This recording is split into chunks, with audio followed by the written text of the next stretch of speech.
Aquí diem massana, no poma. Què podem respondre quan algú ens diu que és un castellanisme? Bé, el termòmetre se posa en roig quan en comptes de dir massana dius manzana, com dic jo, o com diuen a Morella.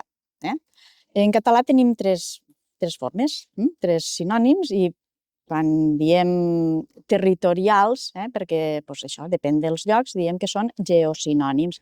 Tenim poma, tenim massana i tenim manzana. Primer podem dir això, no, és que és també una altra manera de dir, i ja està, segons com veus l'interlocutor que està de motivat o en ganes de saber. Després, depèn com vagi això, de pujar la temperatura d'informació, li pots dir que ve del llatí, que era mala matiana, i d'aquí ve que dona massana.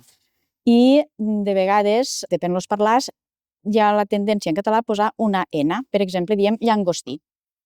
Diem llangostí, és la mateixa N del llangostí, és la mateixa N de la manzana, però que no és igual que diem arena, que parlem en llatí, quan diem arena, no ho hem agarrat de ningú, més que del llatí, o quan diem este, també ho hem agarrat del llatí, quan diem massana o diem manzana, també ho hem agarrat del llatí, de dues paraules que se n'ha format una.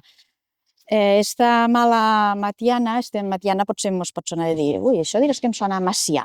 Doncs sí, hi havia un agrònom de l'època especialitzat en un tipus de pomes que eren va acabar sent la mala matiana d'este Macià. Una altra dada que ens pot ajudar és, i tu quan compres pastes o galletes o això, mires a vegades els ingredients i veuràs que en portuguès també surt la mala esta, i llavors comences a relacionar i dius, és que hi ha més món, no? Resulta que això ve del llatí, el castellà ho té, el català també ho té, el portuguès també ho té, i així. La mala era una fruita, la fruita de Macià, i acaba donant aquesta especialització d'esta persona que es va especialitzar en aquest tipus de pomes.